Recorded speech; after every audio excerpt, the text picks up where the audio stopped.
Hello ladies and gentlemen, and welcome to Juju's Let's Play. Ça me fait plaisir de vous retrouver sur YouTube à chaque fois. Pourquoi?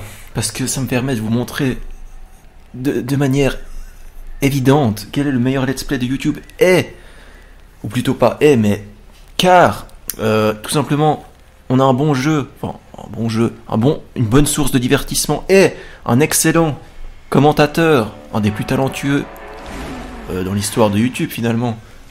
On en est à ce point-là aujourd'hui, oui, on peut le dire. Et voilà. Du coup, alors aujourd'hui, si vous aimez les histoires incroyables qui pètent dans tous les sens et tout, vous pouvez rester. Si vous aimez les trucs chiants, sans intérêt, vous pouvez partir. Voilà, fallait juste poser le contexte avant de commencer. Alors voilà. Car cette fois, oui, vous l'avez compris, la dernière fois on a fait un niveau d'1h30, comme à chaque fois. Du coup, cette fois on va devoir aller chercher le niveau 3, ou plutôt aller chercher le truc qui nous permet d'accéder au niveau 3. Et pour ça, on va devoir monter sur la moto, et on va de nouveau avoir une petite histoire qui va nous raconter comment on va acquérir la Death Ball finalement, qui nous permet d'accéder au niveau 3. C'est reparti. Bon, je pense que si je mets reprendre, bah ça reprend. Merci Julien. Number 2, légendaire tigre du monticule. Voilà, c'est parti pour l'histoire numéro 2. Ils ont rajouté ça dans le jeu, c'est pas mal. C'est finalement, ils nous racontent comment on va accéder au niveau 2 pendant 30 minutes. Mais c'est sympa parce que le texte est bien écrit, donc ça va. Donc Jeanne, c'est son chat domestique qui parle. Ma foi, c'est comme ça. Allons-y, Jeanne. Attends une seconde. Allez où exactement? Bah, allez chercher les Death Balls, ouais, voilà. On en est là. Y'a un problème? Alors on fait ça comme un visual novel, hein. Voilà. Donc voilà, c'est ce que je vous disais, ils sont en train de raconter un roman. Et pourquoi pas? Il y a une règle contre ça? Les règles sont faites pour être enfreintes. On t'a jamais appris ça à l'école? C'est une question de bon sens, même pour un chat. Alors c'est quoi le problème? Bon, allez, accouche. Cette moto ne s'arrêtera pas. Les Death Balls nous attendent au-delà du vent. Écoute, Travis. La plupart de ces gamers ont acheté ce jeu, on croyait que c'était un jeu d'action. J'en fais partie, oui. Et c'est donc pas pour lire un roman de 800 pages. Voilà. Un peu, oui. Aussi. Compris? Allez, quoi. Je suis censé faire quoi, alors? Quoi, tu t'inquiètes de notre score méta? T'as peur de la vie des gamers? Si ça te tracasse autant, tu peux démissionner. Sérieux? Tu t'en fous que la série s'achève ici? On balaye l'idée d'un bon vieux 3e volet? Si ça te va, continue, je t'en prie.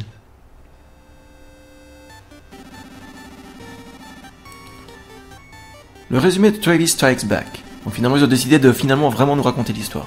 Coffee et Donut est un jeu exclusif à la Death Drive MK2. Collaboration entre Juvenile et Notsuma. Notsuma est un célèbre créateur de jeux vidéo taïwanais.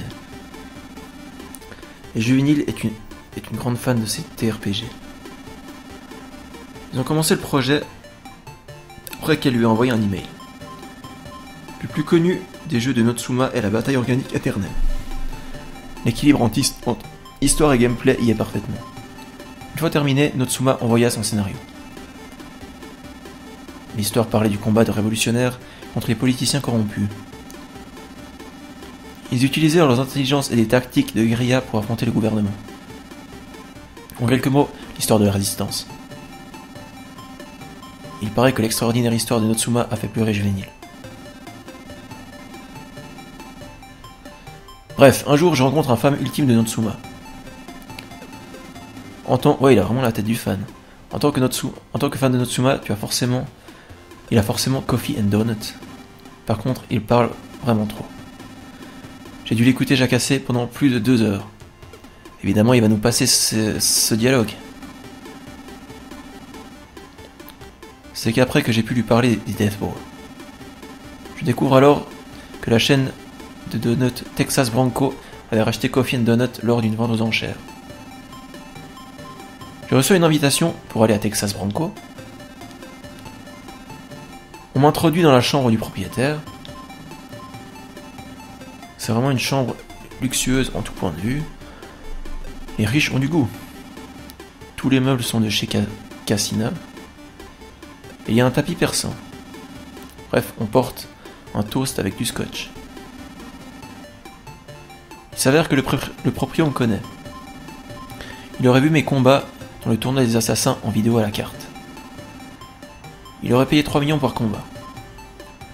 Le tournoi coûte 10 millions.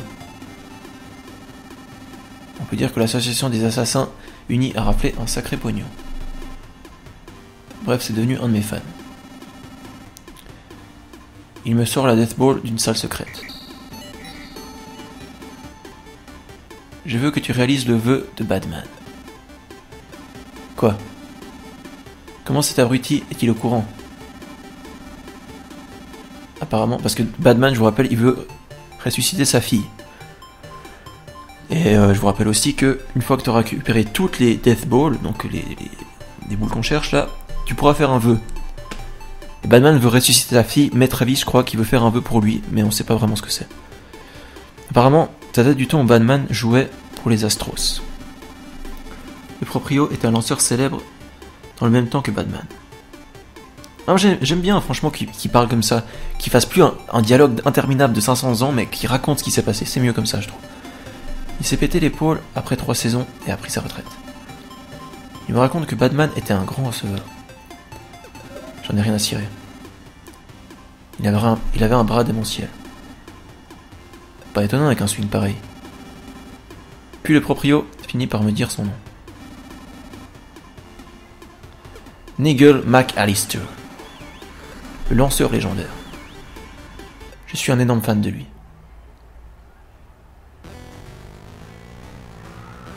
Donc là on est de retour à moto.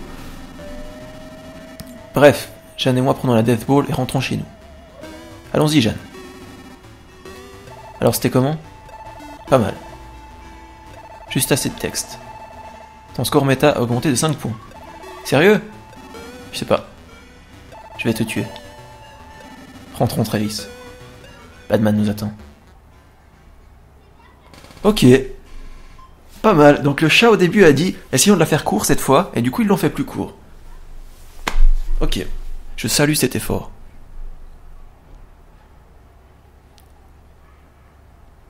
C'était pas mal.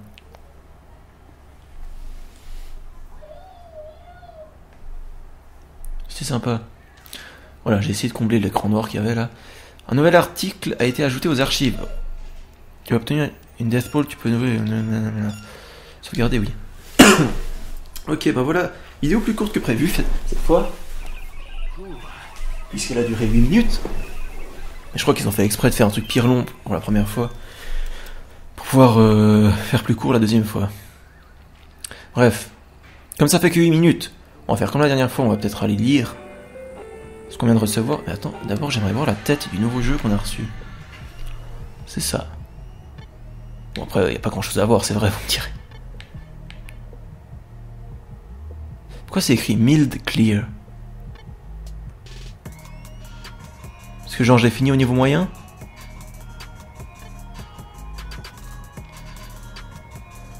Oh, il y a une badass musique qui s'est lancée derrière, je sais pas d'où elle vient. Ça vient de la console de jeu, Coffee & Donut. Ok. Vas-y. On va aller voir les archives, et on va voir, on va finalement lire qu'est-ce que sera le prochain jeu qu'on va faire la prochaine fois. Mais avant tout, on va prendre ça en photo, parce que ça c'est les cheat codes. Enfin pas les cheat codes, mais les bonus qu'on fera la prochaine fois. Et à l'endroit de la photo, il faudra faire le code qui a écrit en dessous. Ok. Donc c'est parti.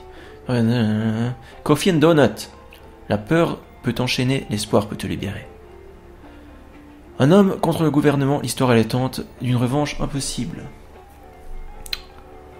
Alors... Ah, là, il nous parle des photos. Un niveau au milieu de la nature, dans la forêt, saute sur les trampolines en forme de donut qui flotte dans les airs pour voler comme Tarzan.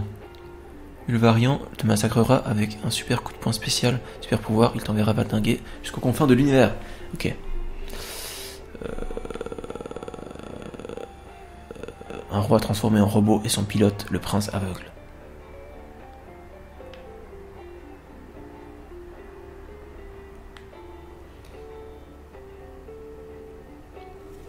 Alors ensuite, écoutez une cassette à l'envers pour entendre une malédiction du diable. Est-ce un bug ou est-ce que le développeur a fait exprès?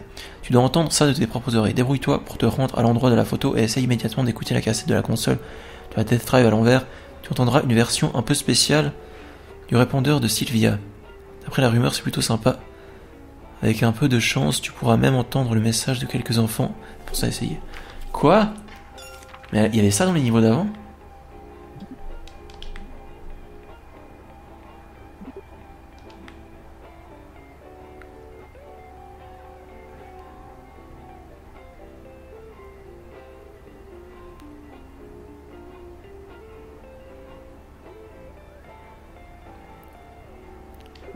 Ah oui, c'est vrai, mais c'était un peu bizarre. Et là, c'était quoi? Ouais, c'est un peu bizarre ça, je comprends pas trop. Bon, bref. On va se contenter de lire le petit texte. Alors, Brian Buster Jr., prince et successeur du trône du petit pays scandinave d'Ulmark, après qu'on lui a retiré ses yeux et que son père ait été assassiné, il réussit à retrouver son père sous forme d'un robot. Il est par ailleurs très beau, jusqu'à être mannequin lorsqu'il allait encore à l'école. Ok. Ulvarian Brian Buster Senior. Un robot dans lequel le cerveau du 28e roi d'Ulmark a été implanté. Une machine presque légendaire, plus connue sous le nom de armure de bois, et dont on dit qu'elle a été pilotée avec le premier roi d'Ulmark lors de la unification du royaume. Malgré le fait que le robot est apparemment capable d'atteindre une vitesse supersonique, il risque de faire exploser le bois dont il est fait. N'a pas encore motivé, personne n'a tenté l'expérience. Ok. Exilé de son royaume, un prince est sur le point de reconquérir son trône. Dans un monde post-apocalyptique ravagé par une guerre nucléaire, toute la civilisation a été détruite et l'humanité est retournée au Moyen-Âge. Vraiment. Les gouvernements du monde entier se sont écroulés. Et le petit pays scandinave d'Ulmark ne fait pas exception. Cette nation qui prônait la paix a été rapidement prise d'assaut par sa propre armée qui exécuta leur roi et aveugla leur prince, Brian Buster Jr., tandis qu'il errait dans le désert. Tandis qu'il errait dans le désert, il fut englouti par des sables mouvants et découvrit un temple caché sous les dunes, et il trouva un robot dans lequel le cerveau de son père a été implanté. Le fils et le père décidèrent de fusionner. Ouf, ça devient malsain. Le père devenant les yeux, les jambes et l'arme du prince. Pour le roi, pour la patrie, pour la paix, bats-toi Brian, bats-toi Ulvarian. Ok, un petit conte un peu inceste, moitié technologique, et moitié génie génétique, on verra ça. Ça fait 3 moitiés, oui, du coup, j'aurais dû dire des tiers, mais c'est comme ça, je me suis trompé. Le fax, est-ce qu'on a reçu un nouveau? Non, sinon on m'aurait averti. Donc voilà, et les t-shirts sont toujours les mêmes. On va quand même aller voir si par hasard on peut en acheter un sympa pour la prochaine fois.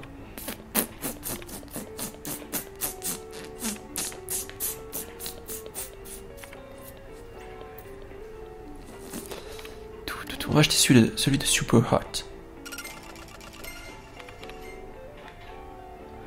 Et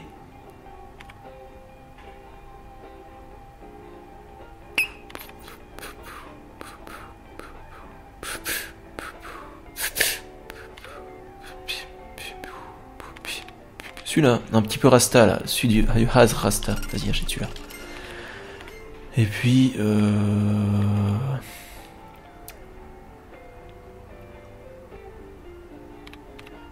qu'est-ce que c'est que ça? Chicken Wing Facebook. Tom Store, bien d'ailleurs. Ouais. Bon, pour l'instant, ça ira. On va aller voir ces t-shirts. Et puis on s'arrêtera là, parce que voilà, j'ai un peu fait le tour. En 10 minutes de vidéo, cette fois, j'ai fait un effort. Bon, le texte était court aussi. Azra... Bon, je le mettrai peut-être la prochaine fois. Parce que là, on a celui-ci qu'on a quasiment pas utilisé. Non, sinon, on met Smoke. Vas-y, on met Smoke. Pour Badman, on va mettre... Non, le donut, ça lui va super bien. J'ai rien à dire. Rien à dire sur le donut.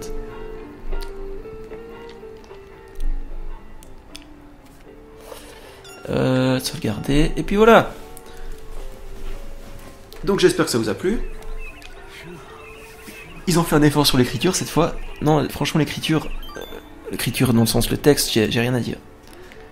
C'est... Ouais, c'est bien fait. C'est bien écrit. Donc voilà, j'espère que ça vous a plu. C'était Julien. Et je suis impatient de vous retrouver. Impatient de vous retrouver pour la suite de No More Heroes. Travis Strikes Again. Donc voilà, on va se reposer près du feu.